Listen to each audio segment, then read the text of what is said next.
Stay tuned for the planet Earth's most relevant newscast. Broadcasting from Sector 17G of the Milky Way Galaxy, we present to you a program that is a strange combination of newsworthy and non-newsworthy. Funny at times and extremely non-funny at others. Ladies and gentlemen, Earthlings and Lunars, we present to you Valemount Live. You're watching Valemount Live with Jenn and Jodi. What a great introduction. But who are those guys anyway? Well, don't you recognize that goofy guy in the middle? Oh yes, our mayor. Mm-hmm.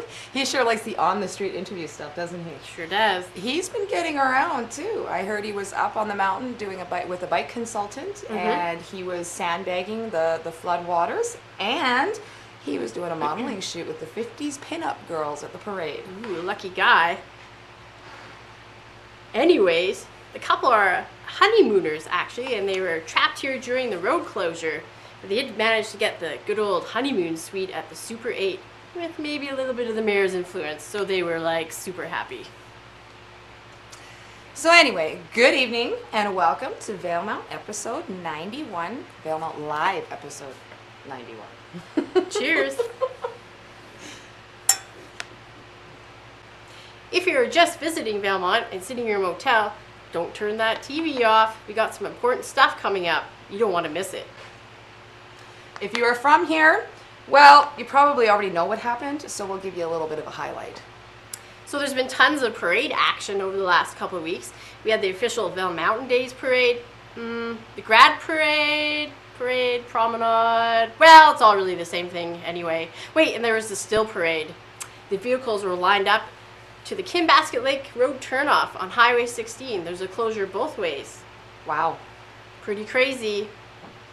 And that is after they let some of the trucks through the truck stop. That big parade left in the middle of the night with no trace. Apparently the stranded motorists got into the spirit of Valemount and lit a little campfire, played a little cards right on the road. Anyways, the water woes are not over. Swift Creek levels may have been dropping, but there is still a boil water in effect. So make sure that you still boil your water for 2 minutes before you drink it. And tonight, we check out the parade highlights of the Valemount Days parade. And hopefully we have a couple of highlights from the rest of the going-ons at the Valemount Days. We're also going to talk about the Bigfoot Trail Walk with Marion Farguson. We talked to a high school rodeo competitor, and then we find out what goes on at the rodeo. Janie Weeks was in the studio serenading us with a new for her but old song. IMBA consultant Daniel Scott joins us to talk about the bike trail. The museum, of course, is now open for the summer, so we get a little tour. And the 2012 grads. 2002. The 2012 grads do their walk. Of course. And we also have some commercials that are a little bit, I can't say that word, obligatory. We're obliged. That's what I mean to say. Okay. So we had a fantastic turnout for Valemount Days this year, but it might have had a little help from the road closure, maybe just a little. The fire department and the minor hockey also may have helped out with a little bit of water coming out of the creek by spraying lots of people in the crowd. I'm glad I didn't get sprayed.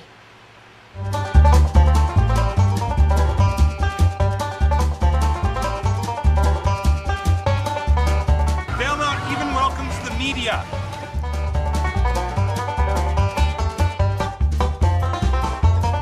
Don't you panic. It's organic.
Marky lost his spots.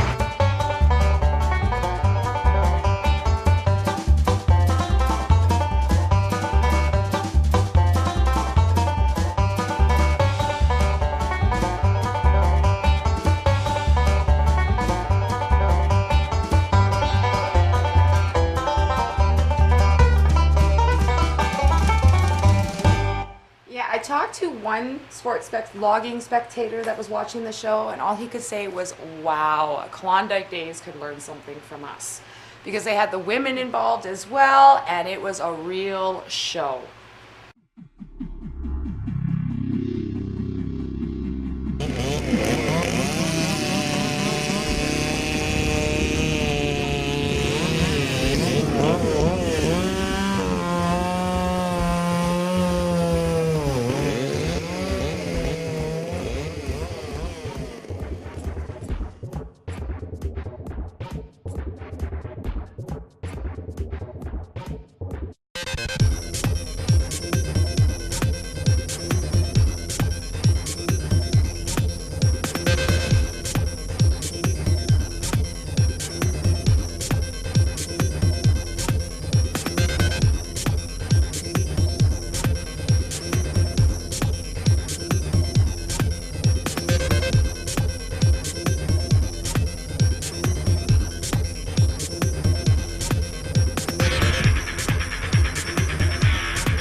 So it wasn't only the big kids having fun, also the little kids had lots of fun as well.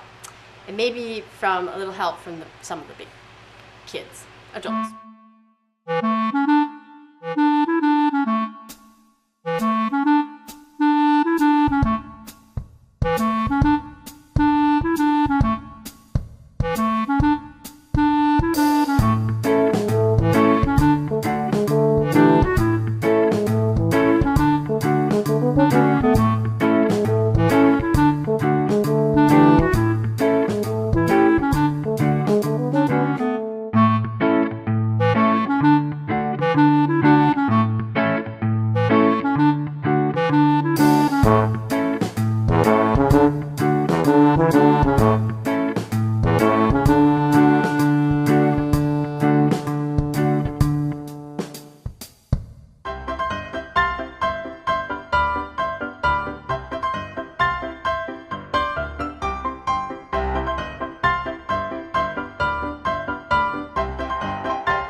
we are back.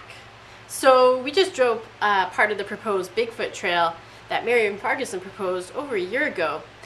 An $800 project turned out to be actually a $500,000 project. Wow, that's crazy.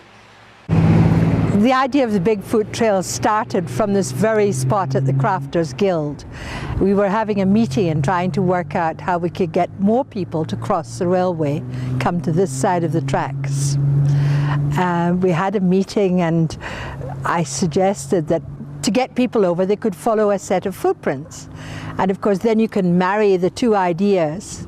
The idea that the Bigfoot Sasquatch was seen in Mica Mountain area by somebody from Valemount, so the connection was made.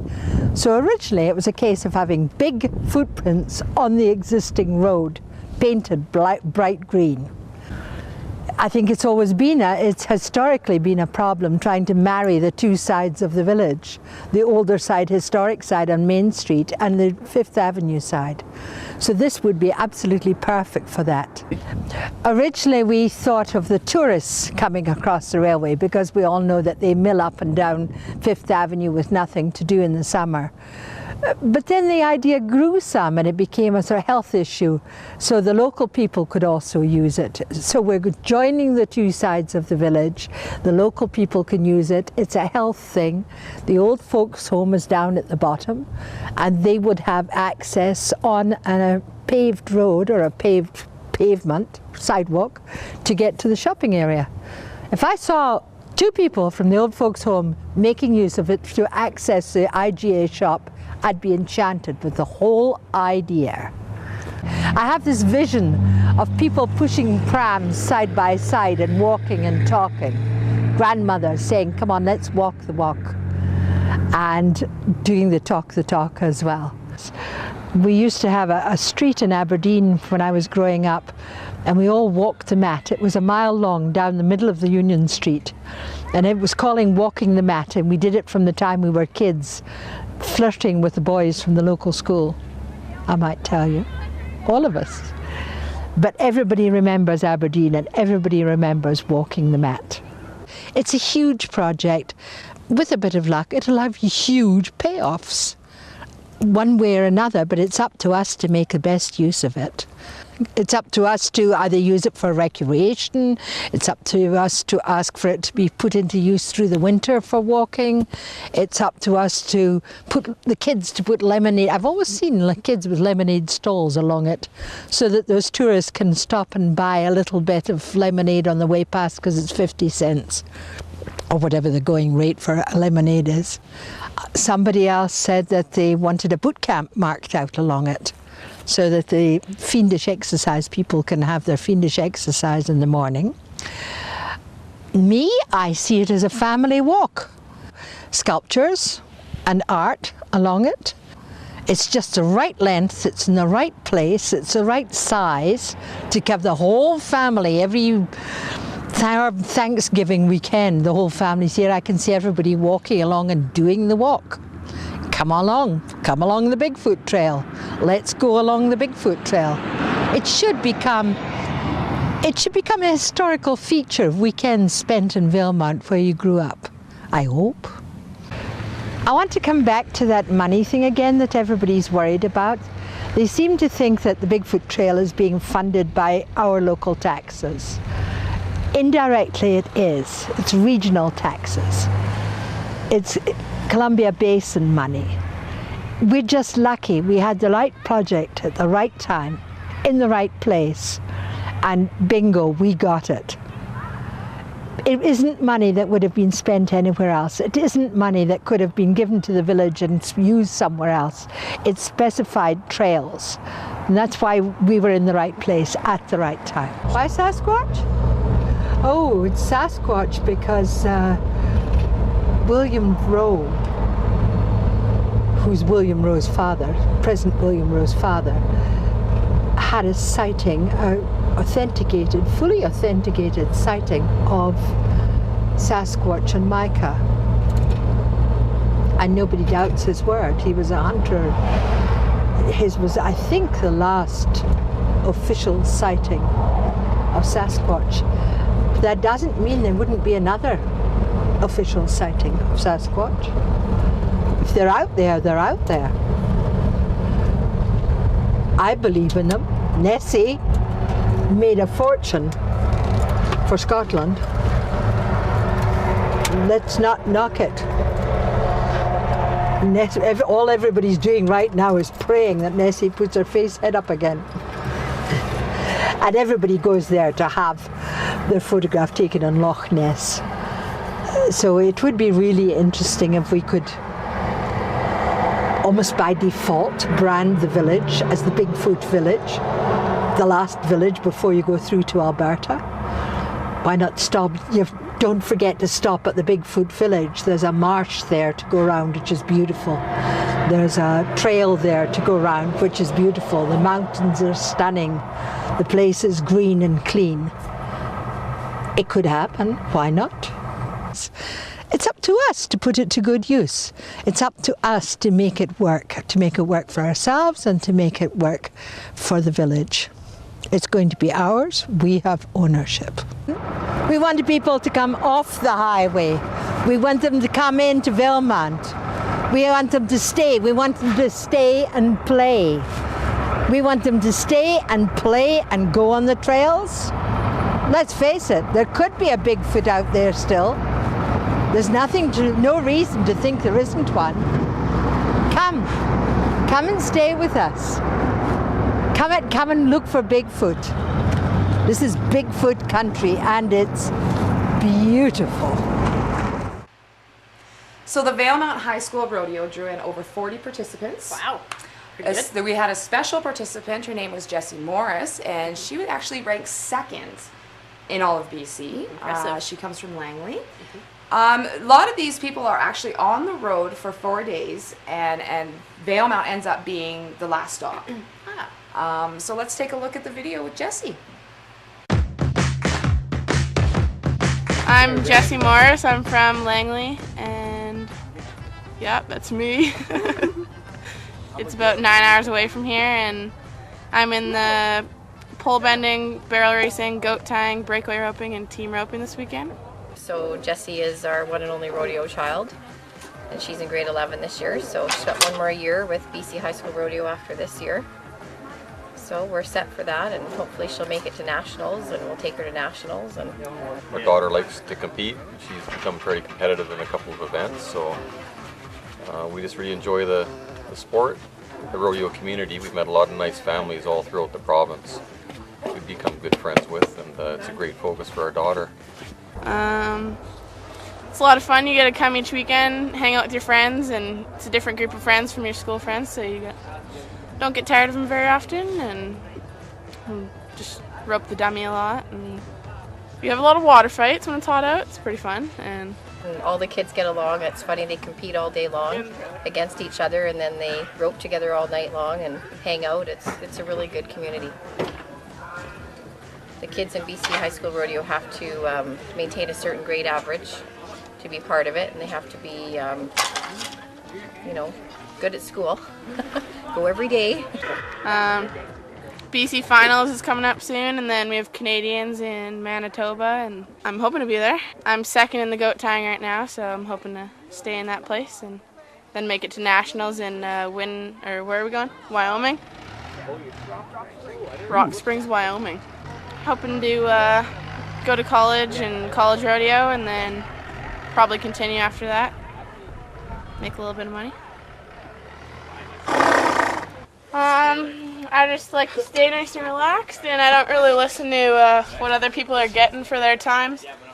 I just go as fast as I can go, because every time I try to beat somebody else, I end up falling or messing up. So I just go at my own pace and hope for the best.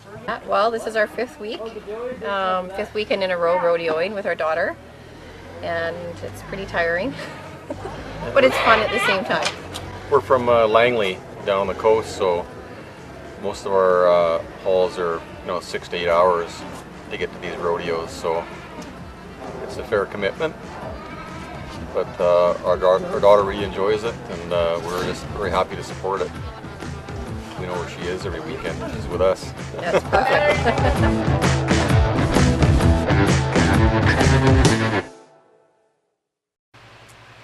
Now Now, you might think that the real action happens during the rodeo, but in fact, that is not the case. The real cowboy action actually happens after all the spectators go home, and the cowboys get down to some real pro-style competition.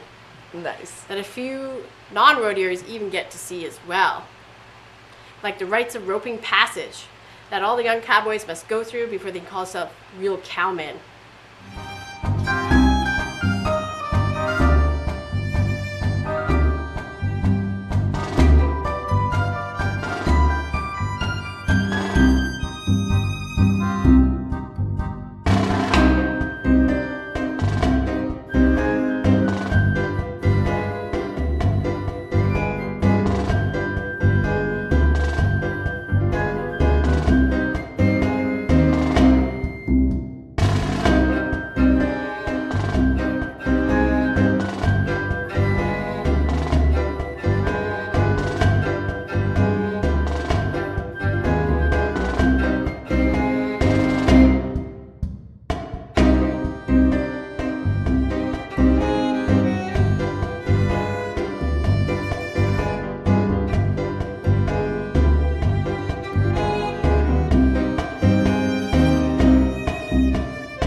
And now a word from our sponsors.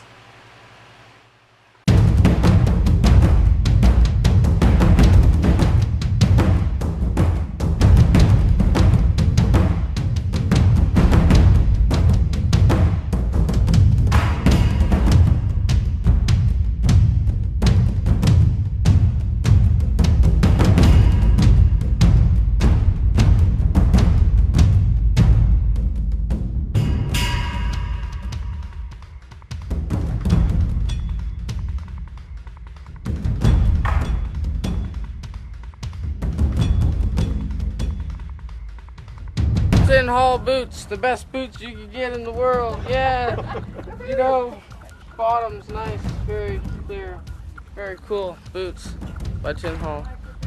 That's how we like it.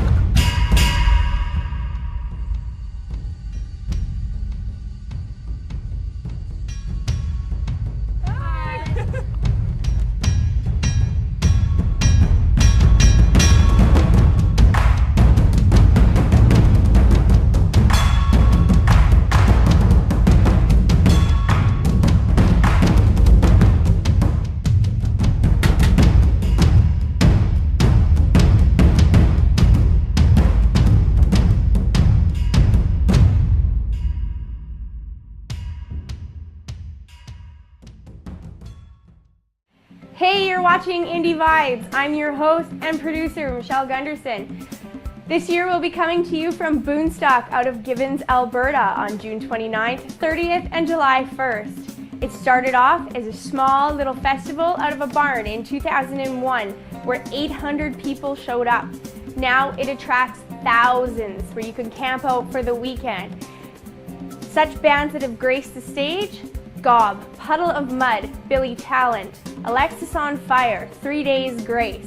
And this year we'll be bringing to you indie bands such as Brendan Kelly, Brian Finley, The Solicitors, Les DJ, Bloom, and so many more. So stay tuned for your upcoming episodes of Indie Vibes.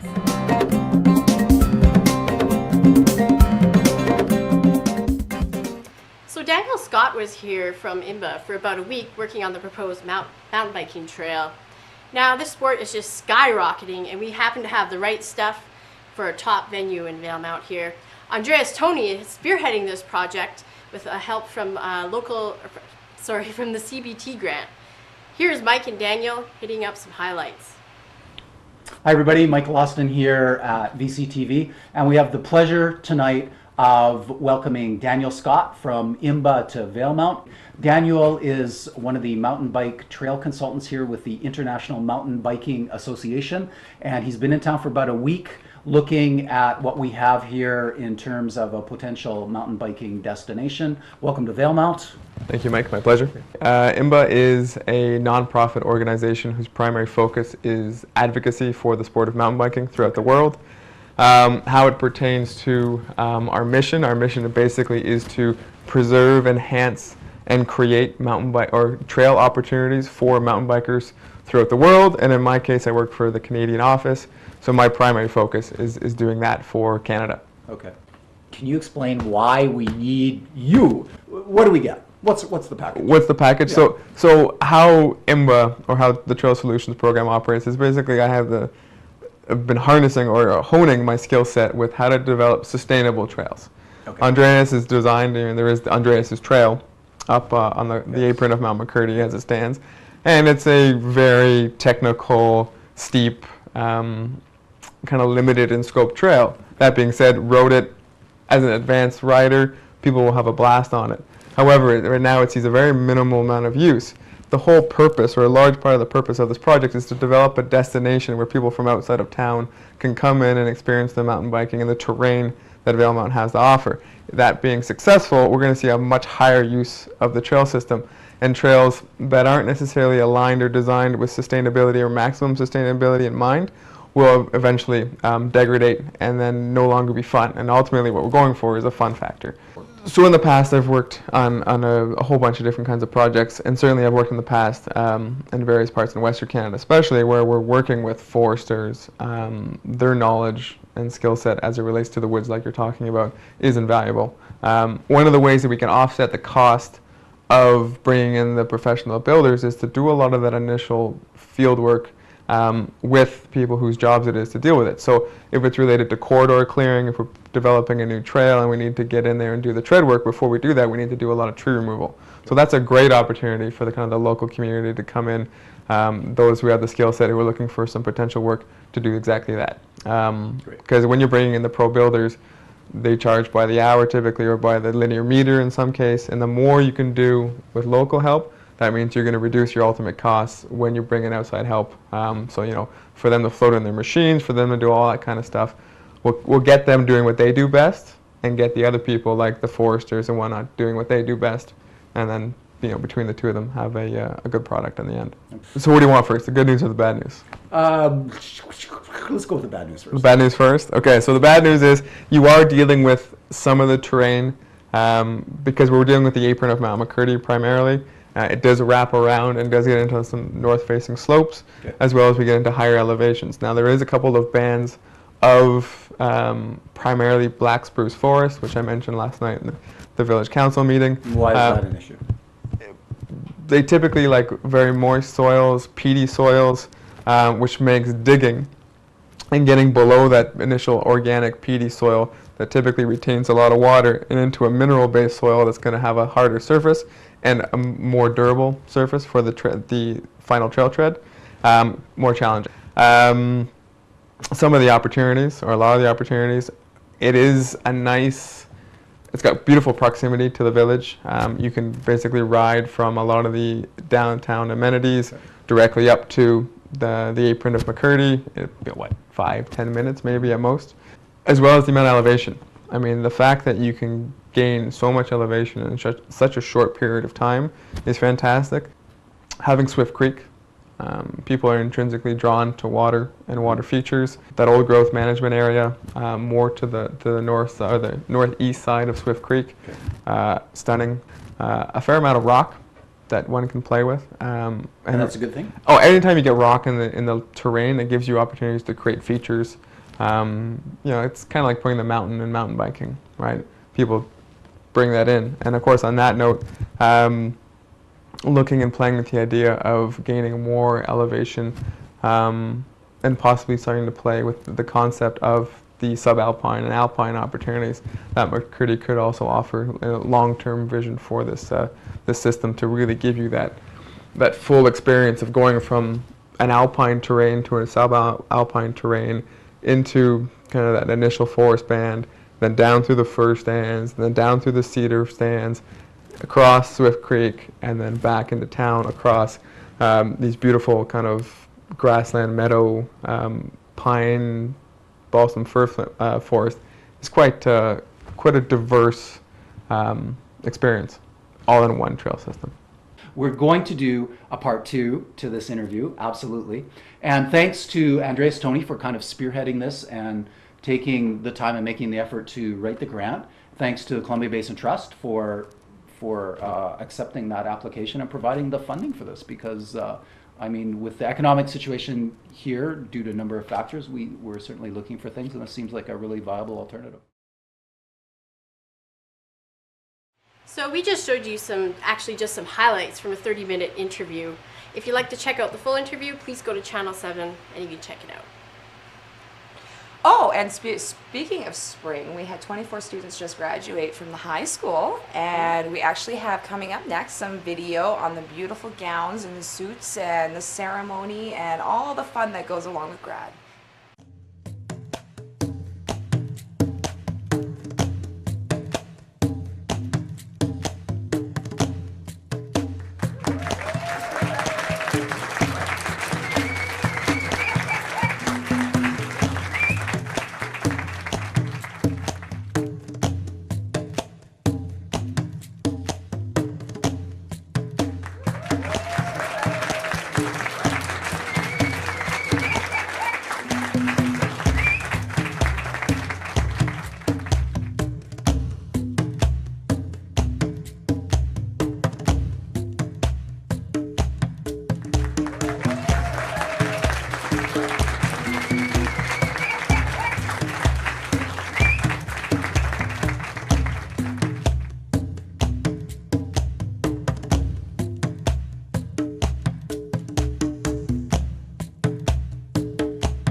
Spring also means the museum is open. Yeah, Trapper John, the seamstress, and the trains have been alone all winter. Now the doors are open, the museum is ready for business. We met with Jeanette Lorenz at the museum to talk history and get the private tour.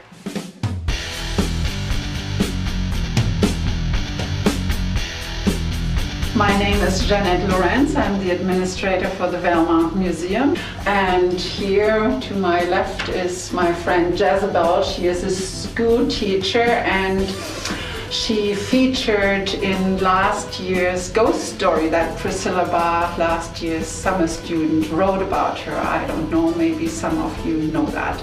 And in this room we have the school, the classroom with old books, and then it's also a sewing room here.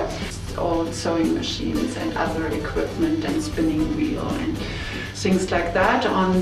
In the back here is the little bedroom, and these were actually the bedrooms of the station master's family. Downstairs we have things like that. In the back here is the little bedroom, and these were actually the bedrooms of the station master's family. Downstairs we have what used to be the Paul Johnson, the former manager of the Valemount Museum, gave us to display here, and we have Margaret McCurdy's sculptures down in the living room as well. The Valemount Museum came to be here in this old train station, or it used to be the train station. It was called Swift Creek as well, and it was located a few kilometers north of here.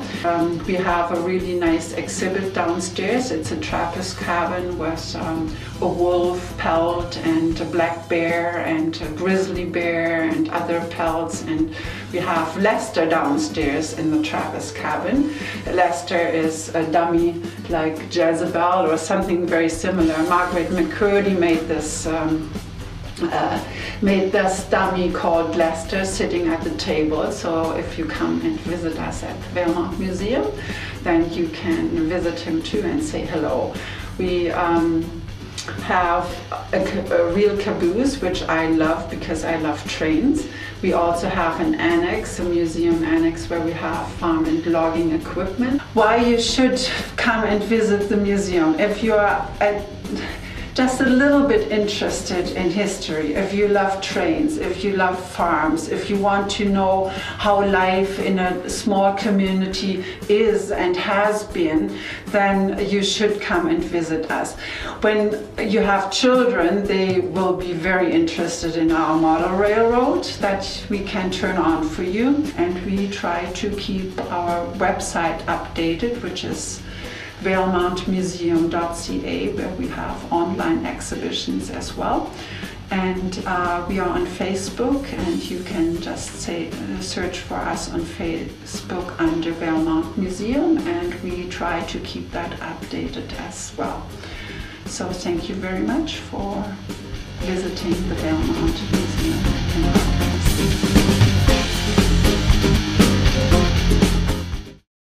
So that's it for episode 91, but we do have a couple more announcements. Boil your water.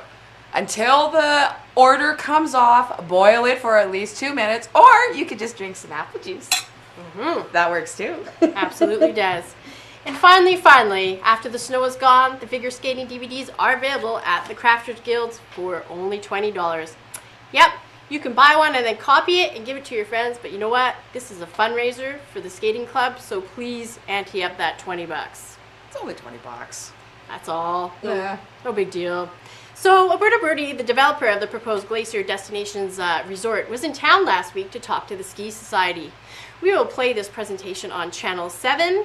Be warned, poor acoustics, a $3 microphone, and a sexy Milanese accent makes for a challenging listen. But pretend you're watching a dubbed Italian movie, and you'll be okay. Plus, if you live where you need to know, you should probably know about this. You know what I'm saying? We all know what you're saying, Jen. Okay. So if you want to check out anything else on VCTV Live, like any of our episodes or anything like that, you can always go onto YouTube and search VCTV Live. Of course. You can also check us out on Channel 7, and you can go to our website at vctv.ca. Excellent. That'll give you all the times and stuff of the shows we're running too.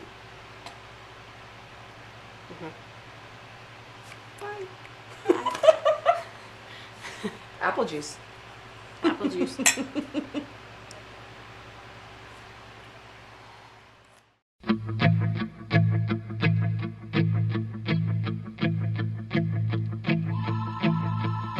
a dark, cold world out there. There's a time to live and a time for a man to die. There are places for dead men in the earth and the sky. Don't you venture too far now, 'cause you can't come back from the place where the good guys always dress in black. When you go to the old saloon at the dead South End, gonna find you a man there wants to be your friend. If you dare to deny his wish, you'll be dead by dawn. So give him a drink and a smile and then move right on. Rednecks with white faces, don't go put